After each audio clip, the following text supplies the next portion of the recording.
लोकांमध्ये खूप उत्साह आहे, कारण ही कार्यकर्त्यांची निवडणूक असते आणि सत्ताधाऱ्यांवरती खापर फोडण्याचं काही कारण नाही. कारण ह्या निवडणुका ज्या पुढे ढकलल्या होत्या त्या लोकशाही आघाडीचे सरकार असताना 2022 साली ह्या निवडणुका पुढे ढकलल्या.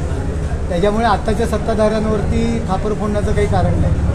मुंबईमध्ये देखील महापौर बसावा असं देखील आता ठाकरे गटाने तयारी केली आहे. ठाण्यामध्ये असेल, कल्याण डोंबिवली असेल, असे अनेक ठिकाणी आता महापौर आपला बसवला आहे. त्यामुळे मोठ्या पद्धतीने आता फोडाफोडी पण सुरू आहे.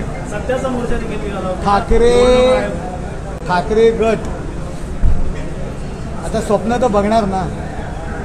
उरली सुरलेली माणसं थांबवण्याकरता अशा पद्धतीची वक्तव्य करतायत आणि सत्याचा मोर्चा कसला काढतायत ते. वर्षानुवर्ष मतदार यादीमधल्या काही त्या चुका आहेत त्या आहेत. मतदार यादीची पुनर्रचना करणं गरजेचं आहे. बिहारमध्ये केंद्र शासनाने हे पाऊल उचललं, त्याला विरोध करणारी हीच मंडळी आहेत आणि इथे कशाला डबल ढोलकीपणाचं आव आणताय. त्यामुळे तिकडे लक्ष देण्याची काही गरज नाही. शेवटी या निवडणुका कामावर होत असतात आणि लोकांमध्ये जे लोक काम करतात ते लोक निवडून येतात. त्यामुळे आज ठाण्याची जी काही आरक्षण जाहीर झालेलं आहे, ठाण्यातली परिस्थिती तुम्हाला सगळ्यांना माहीत आहे. मुंबई आणि ठाण्यामध्ये ही श्रीची इच्छा आहे, तर आगे आगे देखील होत आहे की असं देखील चर्चा रंगल्या होत्या. कधी गप्पा रंगताना गप्पा तर रंगतात ना. सर्व आम्ही महायुतीतील शेवटी सर्व पदाधिकारी आहोत, महायुतीचे घटक आहोत आणि सगळ्यांची इच्छा काय आहे हे आपण पाहिलेलं आहे.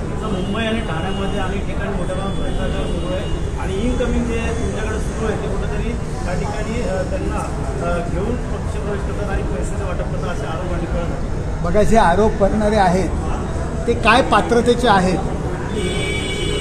हे तुम्हाला माहीत आहे. ठाण्यामध्ये महाआघाडीचे लीडर आहेत राजन विचारे. नंददान समितीच्या सोडियम वेपर भ्रष्टाचारामध्ये त्यांचं नाव आहे.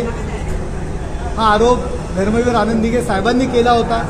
मुख्यमंत्री मनोहर जोशी असताना, आमची सत्ता असताना मुख्यमंत्र्यांनी समिती नेमली होती आणि त्यात ते सिद्ध झालेलं आहे. जे स्वतः काचेच्या घरात राहतात, जे स्वतः भ्रष्टाचारी म्हणून कायदेशीररित्या त्यांचं नाव आलेलं आहे, त्यांनी इतरांवरती भ्रष्टाचाराचे आरोप करणं म्हणजे हास्यास्पद गोष्ट आहे.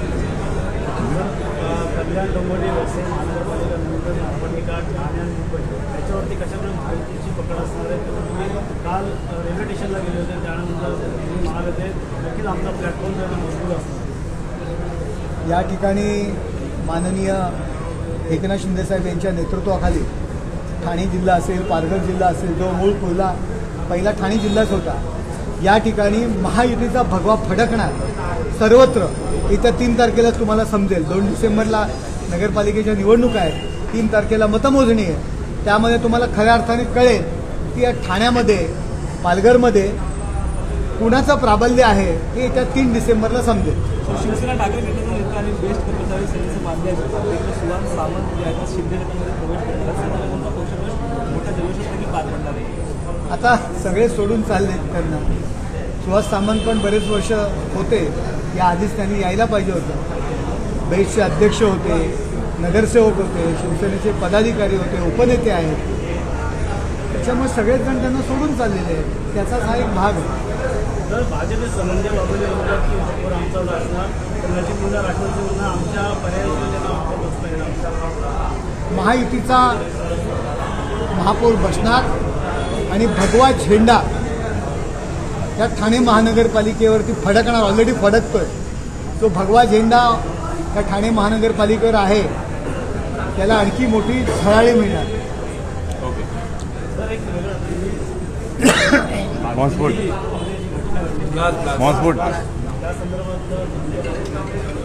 देखो, ये दुखदायक घटना है.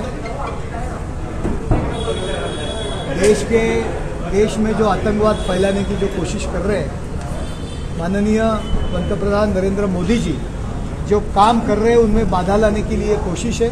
लोगों में एक अलग तरीके का वातावरण बनाने की कोशिश है. उनको छोड़ना नहीं चाहिए. उनका निषेध हम लोग करते हैं. ही अत्यंत दुःखदायक घटना आहे. माननीय नरेंद्र मोदीजी या देशाच्या विकासाकरता जे काही काम करत आहेत त्यामध्ये अशा पद्धतीची कृत्य करून लोकांमध्ये घबराट निर्माण करण्याचा जो प्रयत्न आहे, धार्मिक तेढ निर्माण करण्यासाठी हे जे काही प्रयत्न सुरू आहेत हे अत्यंत निषेधात्मक ही गोष्ट आहे आणि याचा निषेध शिवसेनेतर्फे आम्ही करतो.